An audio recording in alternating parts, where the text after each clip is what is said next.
Hello.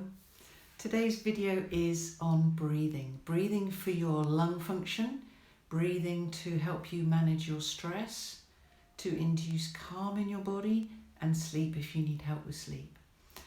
The conscious breath is the key to relieving anxiety. Conscious breathing just simply means being aware of your in-breath and aware of your out-breath and how that feels, the passage of air coming up and down into our lungs. And this gives you some control over your autonomic nervous system. And that's called the fight or flight system on the one hand, or the rest and digest system on the other hand. This one speeds up your body's responses, and this one slows your body's responses down, depending on whether you need to act quickly or whether you need to digest a meal and calm everything down.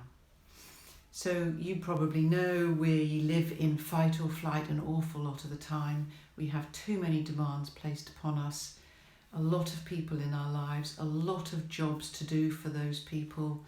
It makes us very anxious. We have too much information, we have too many screen time, we don't have enough downtime. So this conscious breath gives you the ability to override your own self-perceived fear, anxiety and stress. It gives you a chance to quieten your mind before you meditate, and it's a really effective sleep aid. It's also been shown to be very beneficial if you suffer from panic attacks, and it can break the cycle of a panic attack getting worse. You can use it really anytime you like. It's totally up to you when it suits you. You can do it whilst you're waiting in a queue, or in the kitchen waiting for the kettle to boil, or just when you know that your stress levels are rising. Something or somebody that day has wound you up. Spend 2 minutes. It's all it can take to bring down your blood pressure levels. And these techniques have been shown to lower your blood pressure in clinical trials and to improve your heart rate variability. And any technique that lowers your stress hormones, the cortisol and adrenaline, will also help to rebalance your other hormones that are working behind the scenes that are compromised by too much stress hormones being in your system. So, some breathing basics now. What I want you to know is that your nose is what everyday breathing should happen through, not through your mouth. When you're on the tube, you'll see a lot of people breathing through their mouth.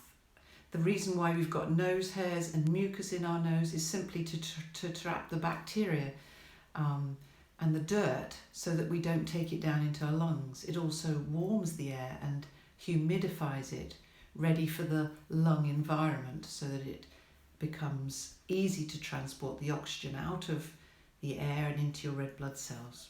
So when you inhale, your diaphragm contracts and moves downwards. I can't really see, I can tip that down. Moves downwards here. And that increases the space in your chest cavity, and your lungs will expand to fill that space. The muscles called the intercostal muscles and other ones will enlarge as well and contract to increase your chest cavity. Breathing out is the opposite. So your diaphragm will relax and move upward. This reduces the space in your chest and your lungs naturally, passively deflate. Your intercostal muscles will also relax. Out of interest, do you know how many breath cycles you would do in a minute? A breath cycle is 1 inhale and 1 exhale together. That's 1 breath cycle. Medics say that the normal, inverted commas, is somewhere between 12 and 20 breath cycles a minute. I've never actually measured mine, but I do know it's quite slow. If you're interested, you can put a countdown timer on, and without trying to influence it too much or ask somebody else to do it for you, to count the number of times you breathe in 1 minute and see what that is. And then at the end of a period of practice of breathing, you can see what your breath cycles has gone down by. It's quite interesting.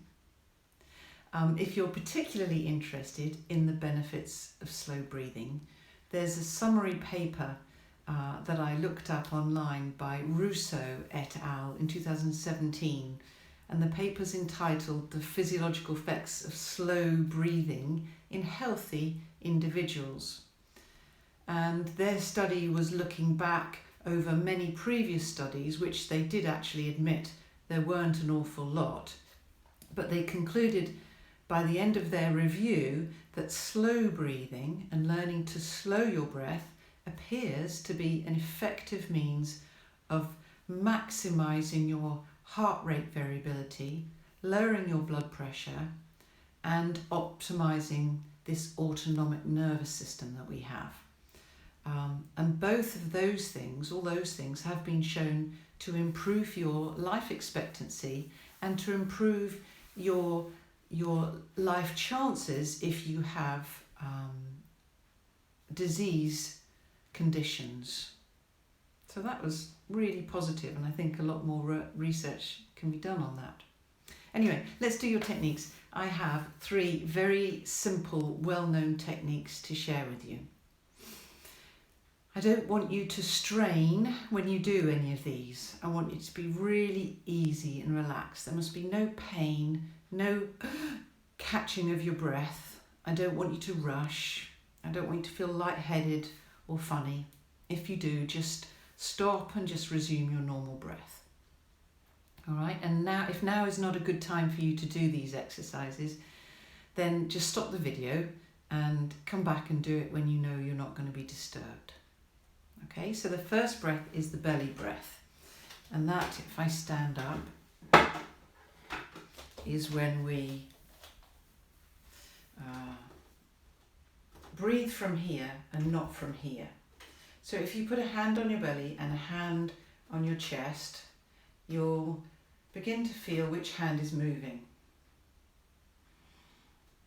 I can't actually do this one anymore. I just can't make that one move, even if I wanted to, because it's this one that moves, because I've done so much yoga for so many years that this is just so automatic for me that this one moves in and out as I breathe. But get a feel on yourself which hand is moving, because you're trying to make this hand be still and this hand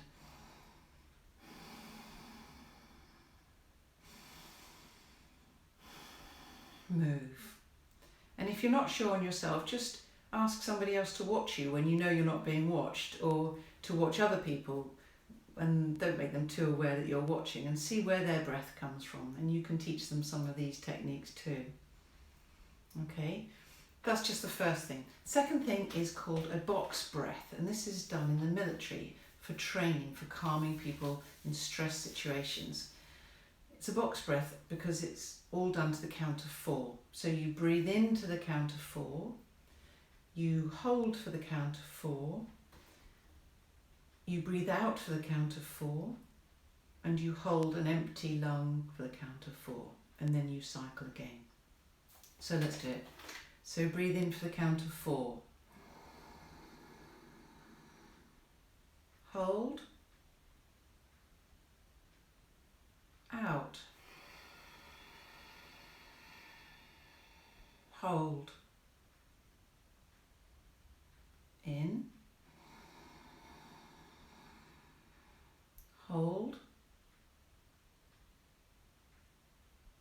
out,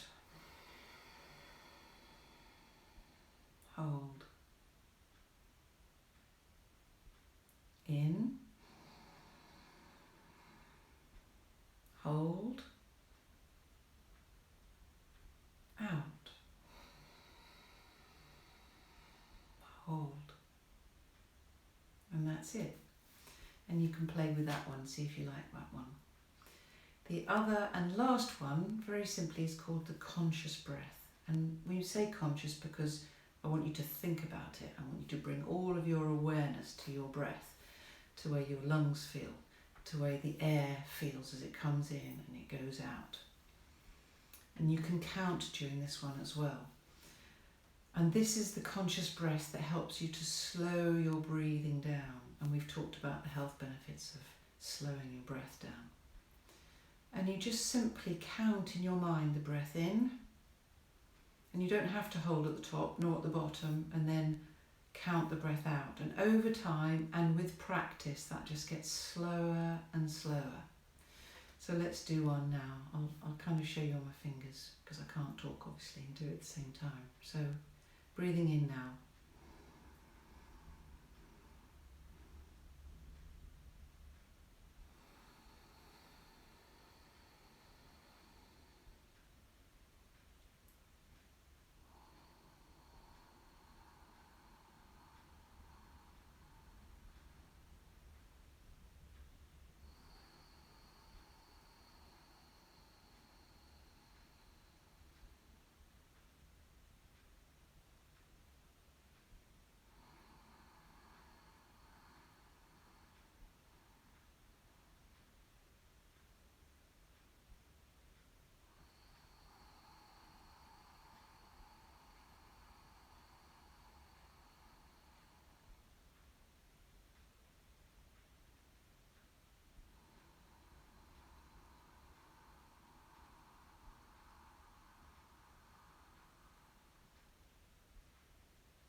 Did you try that?